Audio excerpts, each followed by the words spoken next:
In this video, we're going to look at all the things that downtown West Palm Beach has to offer. I'm going to compare them to a place I used to live, is in New York City, the heart of New York City, Manhattan.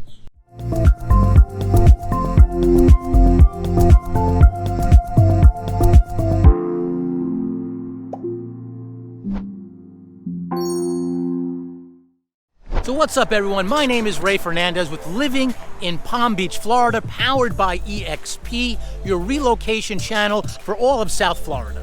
If you're interested in knowing what goes on around South Florida, if you're thinking about relocating, this is the channel for you. We talk about all there is to eat, sleep, and drink here in sunny South Florida.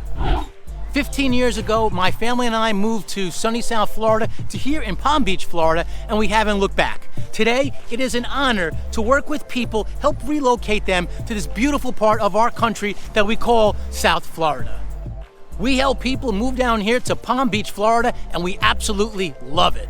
So if you have any questions about what goes on around South Florida, what happens around Palm Beach, Florida, if you have any questions about and you're thinking about relocating to this beautiful part of the country, well, down below is our phone number and our email. Please reach out. Those are two ways to connect with us. Also, in the description and in the comments section, there's a link. Click on that link. That's a great way for us to connect. It's a way we can either have a phone call or a Zoom. In any case, we have your back when it comes to relocating to here, Palm Beach, Florida. While you're at it, why don't you hit that like button? What that does, that helps more people get into these videos, more people that are interested in relocating to here, to sunny South Florida. Like I said, we'd love to help people relocate here to Palm Beach, Florida.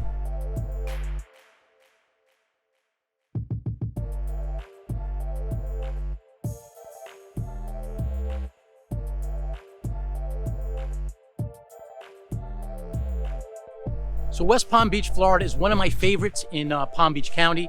It's probably the most like New York City. It is the largest city within Palm Beach County. So I'm often asked from people that live in New York City, what's the closest place that I can find that I'll feel most at home if I live in Manhattan in particular? What's the place? And I always suggest, well, one place you want to check out is downtown West Palm Beach, because of all the places around Palm Beach County, they have the most in common. If you're familiar with Manhattan and you know what that city, with New York City, has to offer, well, I want to compare the two. I want to compare the things that go on here in downtown West Palm Beach to what you can expect here, to those who are familiar with New York City and how the two do compare to each other.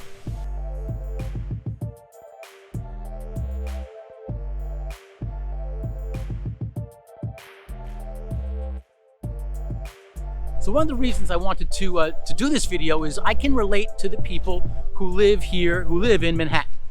Myself, my wife and I, Lillian, we lived in Manhattan for 11 years.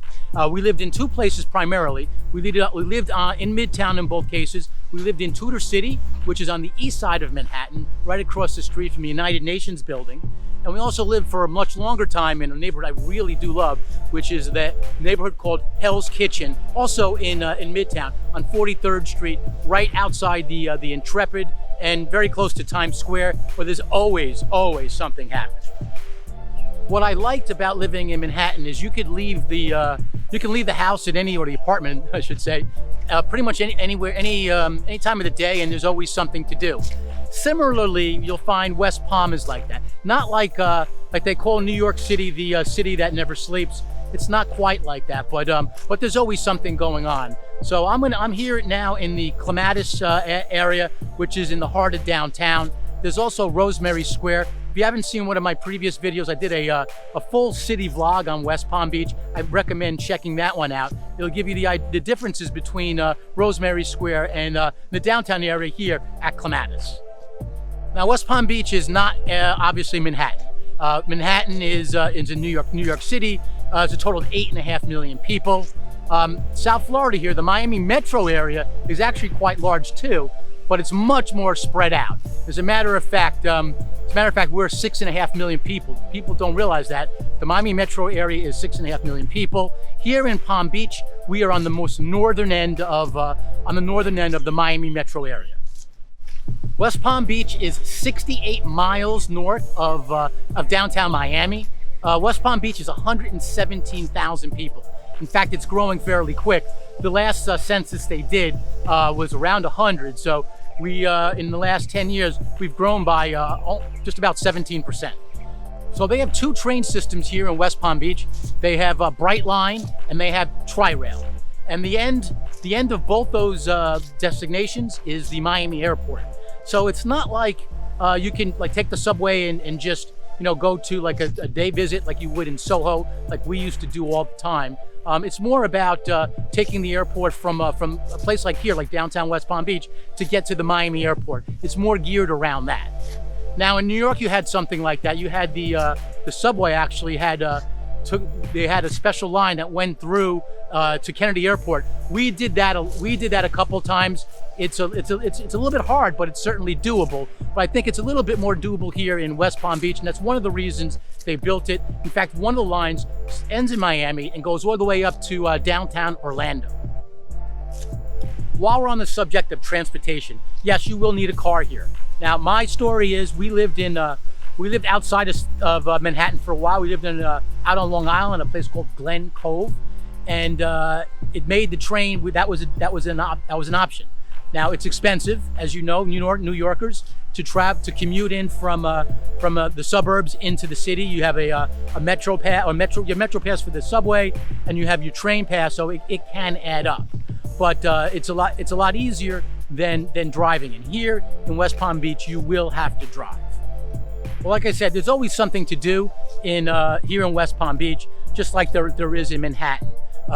What I used to find, and we used to do a lot, is Thursday nights in Manhattan. I'm guessing you guys still do that up there, but that was sort of the big night out. A lot of people especially who live in Manhattan, figured out a way to get out of the city, especially during the summer. They'd go to the Hamptons or they go to the Jersey Shore. So that you'll find that because of that, in New York City, Thursday nights were the big night out, right? So we would go out after work and go to some of the local restaurants, the bars, and so forth, and that was a big thing. Well, we have the same sort of thing here, maybe not as pronounced as you have in Manhattan, but here in downtown West Palm Beach, they have a couple events that they take place every Thursday. They have an event called Clematis at Night. They have a band, and they're out on the lawn. People come, they actually dance, and people just hang out. They have food trucks around and all kinds of stands, and people just have a great time. Also, every third Thursday of the month, they also have a waterfront event where they have bands, and it's a little bit more elaborate, and it starts a little bit earlier. So again, the activities are similar in both places, which is why when people are moving from Manhattan into South Florida, one of the first places I suggest they consider is downtown West Palm Beach, Florida. The other thing, if you're moving to West Palm Beach, Florida, you're not in the middle of nowhere. You're not in the sticks. So it's far enough away from Miami. So like I said, it's about 68 miles from downtown Miami, but it sort of has a big city sophistication feel as well. So in New York, you have sports, lots of sports teams. You have in Manhattan, you have the New York Rangers. Out on the island, you have the Long Island Rangers. You have the Mets. You have the Yankees. You have the Giants. You have the Jets. Well, here we don't have two teams for every sport in South Florida, but we do have the Miami Dolphins. We even have hockey, believe it or not, the Florida Panthers. We have the Miami Marlins. So we have all those big sports teams. We have all that type of stuff going on here. So if you're interested in sports and you want to go see a game, let's say you're a Met fan and you want to be able to watch your Mets, you can always go to the Marlins Park and watch them play down in Miami. So one of the areas that I find, well, two areas, one in New York and one here in downtown West Palm Beach, that I find very similar, is they've both had these urban renovation projects that they take a blighted area and they basically turn into something of in both cases a success in terms of urban redevelopment. So for those who have been around New York City for a while, you'll know that the South Street Seaport was not always the nicest place in the world, right? When I first started working, I was, for those who don't know, I'm an ex-Wall Street trader, And at the end of every Friday night, we would go to the seaport, and that was the happening place in Manhattan on a Friday night. My building was One Seaport Plaza on Water Street. I was a trader for then Prudential Beige, and everyone from around Manhattan flocked there on a Friday night. The South Street Seaport was a ghetto, pretty much. It was around the financial area, financial district in Lower Manhattan, and they basically gutted the whole place, opened all these shops. They made it very, very high end, and now today you look at it, you'll never know that once way back then that was a really rundown neighborhood. So here in downtown West Palm Beach, we have a place we now call Rosemary Square. So it was around 2000 that they had this area in downtown West Palm Beach that they then called at the time City Place. When they first renovated that whole area, they called it that, and they did the same. They took the same approach that they did, and with the same success actually as well in South Street Seaport. They gutted everything, and now they have a very popular mixed use area, and now it's called. In recent years, the last couple years, they've rebranded it to call it Rosemary Square. It begins on Rosemary Avenue, which is why they do that, and it starts at one end from Okeechobee Boulevard, which is the main thoroughfare through downtown West Palm Beach. If you haven't seen my video, I've had not just the blog, I did a full city vlog. You'll see Rosemary Square there. I also did a video just on Rosemary Square. They do a lot of stuff there now. Similar to South Street Seaport, they have all kinds of events. They have music. If you go there on a Saturday afternoon starting at 1, I think it's from 1 to 3, they'll have the musician right near the lawn. People who live in the area will come out, bring their lawn chair. They'll look at the fountain. The fountain was redone recently, and they'll just hang out and listen to music. Couldn't ask for a better Saturday afternoon. Now that continues into the evening and also on Sunday. So there's always a lot of events. There's a newsletter. If you are interested in knowing about it, please reach out to me by email. I'll leave the email down below again, and I'll be happily sending you the link to find out all the happenings that go on around Rosemary Square these days. So in downtown Manhattan, on Fifth Avenue is the very famous Trump Tower. Well, here in downtown West Palm Beach, we also have we call it the Trump Plaza. Now in New York, the Trump Tower is, for those who don't know, I had to look it up actually. I knew it was about that. It's 58 stories. Here in downtown West Palm Beach, it's that tall white building right there. So leave your comment, and don't Google it. Leave a comment down below.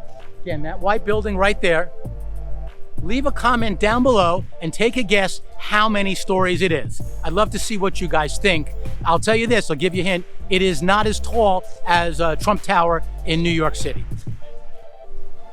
So one of the things I used to appreciate when we lived in Manhattan was the amount of the ethnic areas. So any ethnic parades and street fairs I used to have. So this is October now. Last month, I think you guys are just getting over what they used to have in Little Italy, the San Gennaro Feast, which I think is fantastic. They do similar things here too. Obviously, there's nothing here that's as famous as the San Gennaro Feast here in West Palm Beach. But lots of times what they'll do is they will close Clematis down, and they'll do street fairs, and they'll do similar type items. In fact, this part of Clematis, the upper part of Clematis, they close down fairly regularly just for no reason off. It's the weekend, and they'll put the restaurants will put their tables out into the street to make it a little bit festive. But every year, my wife Lily and I, before kids, when we lived in Manhattan, we would go to Little India. We always ate on New Year's Day Indian food. For whatever reason, we started doing it one year, and we never stopped. So I always found that with New York, there's nothing better because there's so many people. It's such an international city. There's so many ethnicities that live there that it makes it so great. So you maybe not to the same degree you'll have that here, but in West Palm Beach, we celebrate all kinds of all kinds of nationalities here as well. We have street fairs pretty much every week with some sort of things. I remember walking through Little Italy, and that's one of my favorite places, and Chinatown, and it's just one thing that you'll never have pretty much anywhere else when it comes to New York City. You guys have the best when it comes to areas such as that. Here we have Bradley Saloon. It's a restaurant, bar, as you can figure from the name. It's right off the waterfront here, right off the Intercoastal, and it's a very popular place, one of the hottest spots here to dine in downtown West Palm Beach.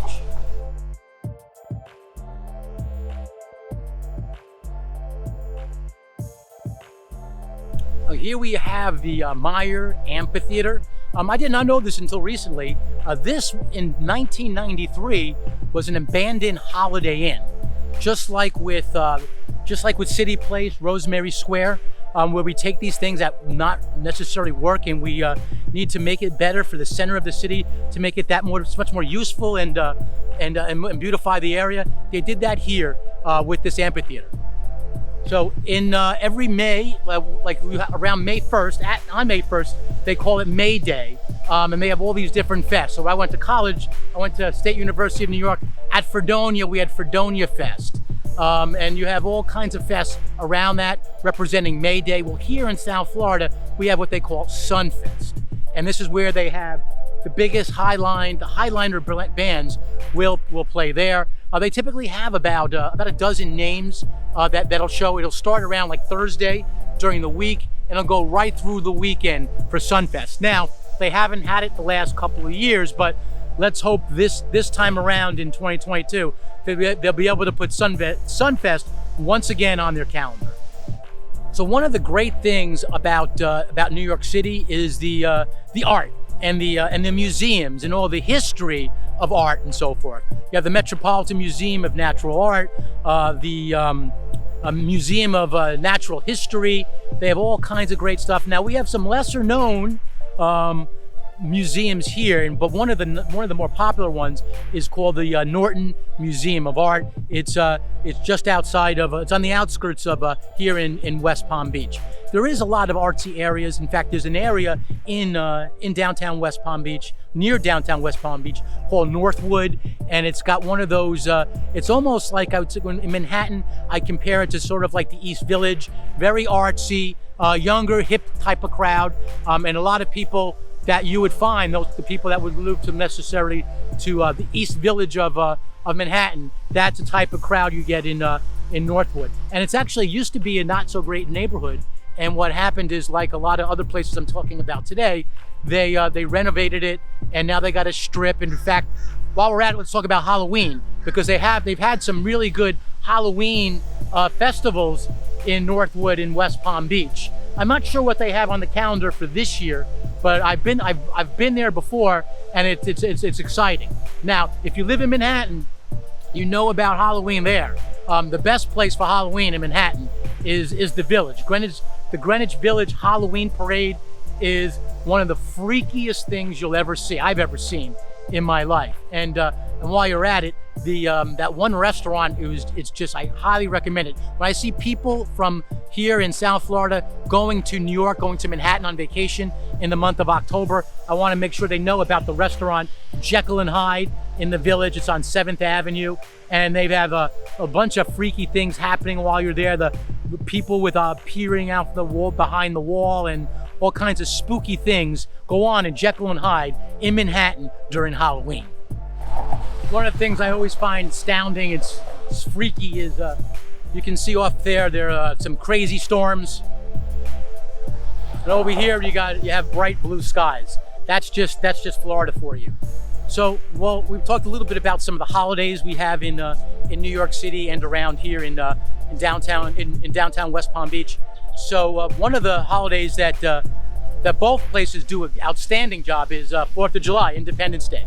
So right here, this is called Flagler Drive, and so in New York City, they alternate it. They do either the East River or the Hudson River. They usually do it along the East River, but I lived in once again Hell's Kitchen, and I remember one year we were able to go through our roof, and we were doing it off off the Hudson River, and we were able to get we had a bird's eye view of the fireworks. So here around South Florida, there are lots of places, tons of places that do great fireworks show. And one of the best in the area is the ones that they have here in downtown West Palm Beach. It's done right here on Flagler. Flagler is the street that goes along the Intercoastal, and they call it Flagler on the 4th. No, 4th on Flagler. That's it. July 4th on Flagler, and it's a really good fireworks show. It's one of the places, if you're looking for a place in South Florida for fireworks on the 4th of July, Independence Day, this is one of the places you want to consider.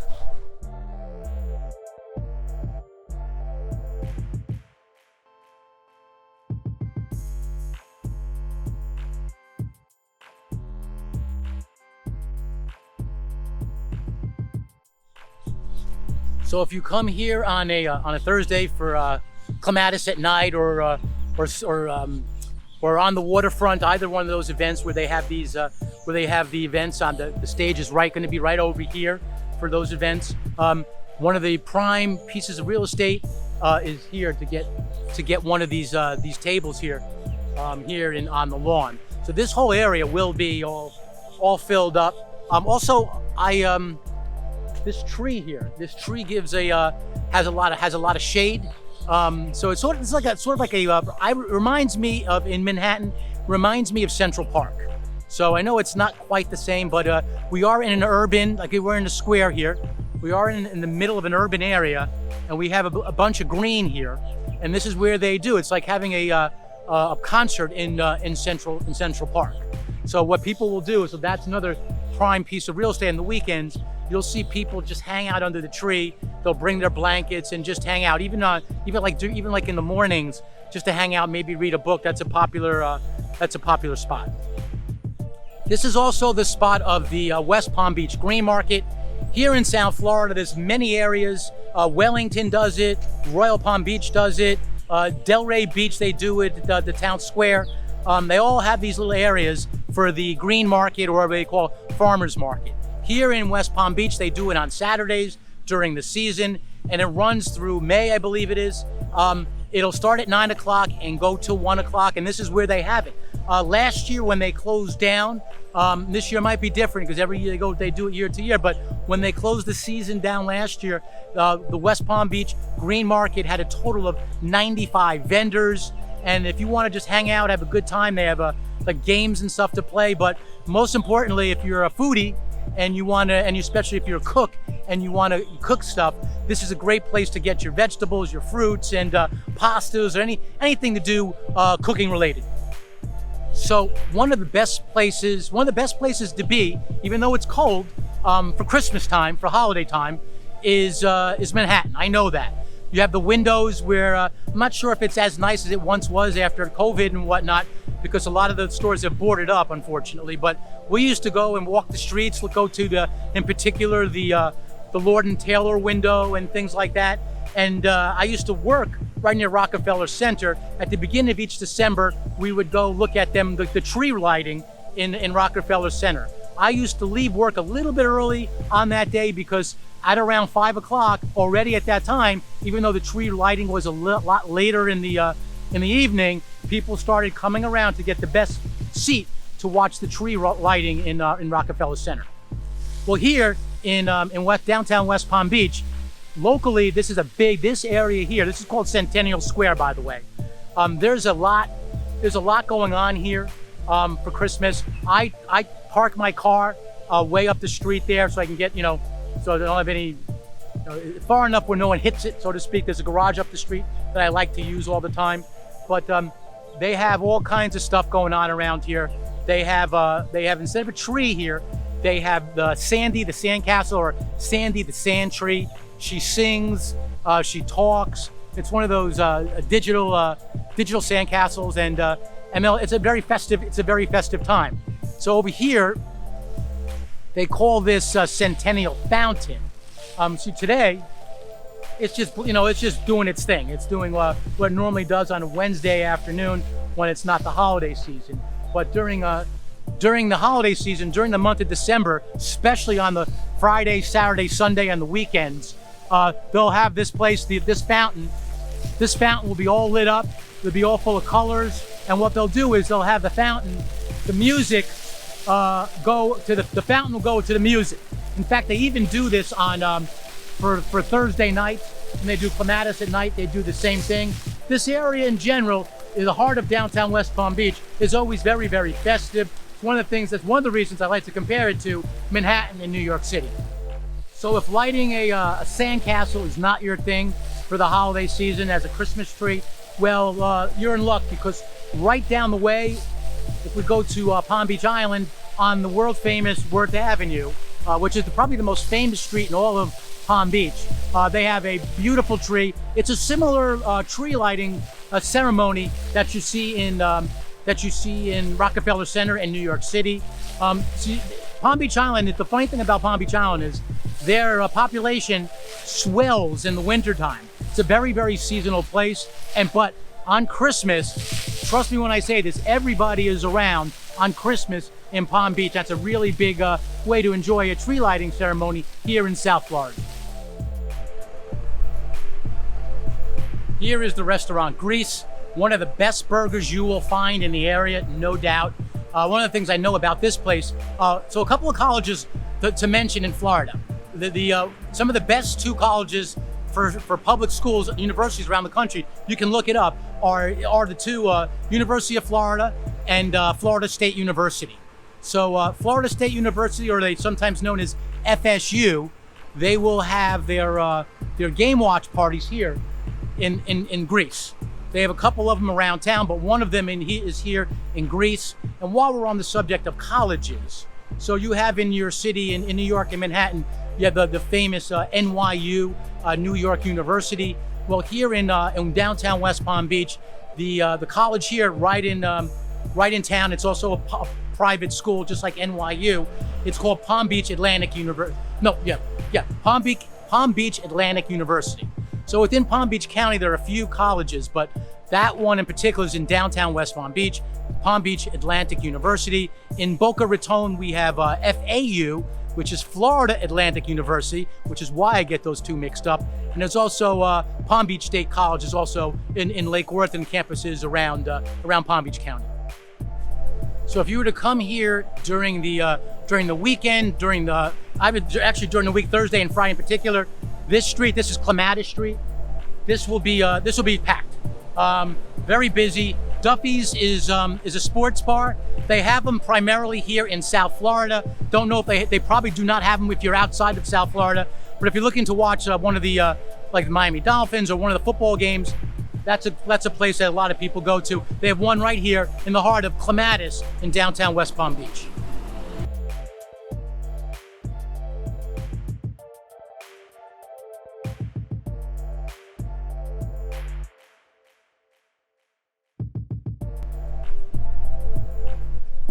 Not sure how well you could see that, but here's a sign for the West Palm Beach Green Market, and in fact, it starts earlier than I thought. They're going to start in October this year, so it's October through May, 9 a.m. to 1 p.m. Again, one of the biggest green markets, farmers markets we have here in Palm Beach, Florida. And there's your sign for Clematis at night. So here we have one of the trolleys coming down the street. Here in downtown West Palm Beach, they go all over the place. This one happens to be the yellow line, but one of the trolleys goes in between, even though they're very close, in between Rosemary Square and Clematis. So what they'll do is I'll hop on that trolley all the time. It's free. It's paid for by our taxes. And although Rosemary Square and Clematis are very close, it's just fun, especially if you have kids, your family, you want to just take a fun, maybe you walked around all day, you want to take a ride, just look at things, do a little people watching. I highly recommend taking the trolley and just checking things out and do a little bit of people watching and sightseeing. As you can see, the USA Today Reader's Guide, they have determined in their mind that the green market at West Palm Beach is today's USA Reader's Choice. Here is on this is like the middle block on Clematis, and this is where you have a lot of the government buildings here. Libraries here. You get when you need to do those sorts of like passports and things like that. This is the place you come to. As you might be able to see here, one of the trains is coming through, and they stop traffic, and literally the train goes right through the heart of downtown West Palm Beach.